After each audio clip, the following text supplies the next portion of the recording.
திருமண தடையா, திருமண தாமதமா, எந்த பரிகாரம் செய்தும் பலனளிக்கவில்லையா, மன உளைச்சலாக உள்ளதா? வாராகி அம்மனுக்கு நான் சொல்லக்கூடிய இந்த மாலையை சாற்றி வழிபட்டால் நிச்சயமாக திருமண தடை விலகும். என்ன அப்படின்னு இந்த பதிவில் பார்க்கலாமா? இந்த வழிபாட்டை யார் செய்ய வேண்டும் அப்படின்னு பார்த்தாக்கா, திருமணம் ஆகாத நபர்கள், ஆணா இருந்தாலும் பெண்ணாக இருந்தாலும் திருமணம் ஆகாத நபர்கள் செய்ய வேண்டும். ஒருவேளை சூழ்நிலை சரியில்லை என்றால் அவர்களுடைய பெற்றோர்கள் செய்யலாம். சரி, எப்போது செய்யணும் அப்படின்னு பார்த்தீங்கன்னாக்கா, பஞ்சமி திதி அன்று இரவு 8 மணிக்கு இந்த பரிகாரத்தை செய்ய வேண்டும். எத்தனை விராலி மஞ்சள் வைத்து மாலை கட்ட வேண்டும் அப்படின்னாக்கா, 48 விராலி மஞ்சள் வச்சு மாலை கட்டலாம், அல்லது 108 மஞ்சள் வைத்து மாலை கட்டலாம். இதுதான் தேவையான முக்கியமான பொருள். இதை முன்கூட்டியே நீங்க தயார் பண்ணி வச்சுக்கணும். அடுத்து வழிபாட்டு முறை எப்படி அப்படின்னு பார்க்கலாம்.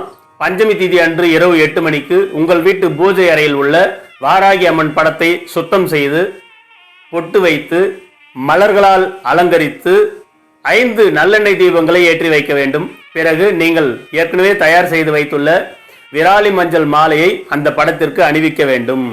பிறகு வாராகி அம்மன் படத்திற்கு முன்பாக கேசரி, சர்க்கரை வெள்ளிக்கிழங்கு, சர்க்கரை பொங்கல், தேங்காய் சாதம், இதுல ஏதாவது ஒன்று நெய்வேத்தியமா அந்த படத்துக்கு முன்னாடி வையுங்க.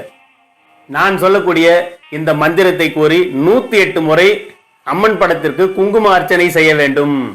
ஓம் வாம் வாராகி நமக, ஓம் வாம் வாராகி நமக, ஓம் வாம் வாராகி நமக என்று 108 முறை இந்த மந்திரத்தை கூறி 108 முறை குங்கும அர்ச்சனை அந்த அம்மனுக்கு செய்ய வேண்டும்.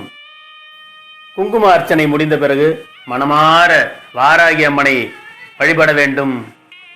திருமண தடை விலக வேண்டும், கெட்டி மேளம் ஒலிக்க வேண்டும், வீட்டில் சுபவிசேஷம் கைகூடி வர வேண்டும் என்று நீங்க மனமாற பிரார்த்தனை பண்ணுங்க.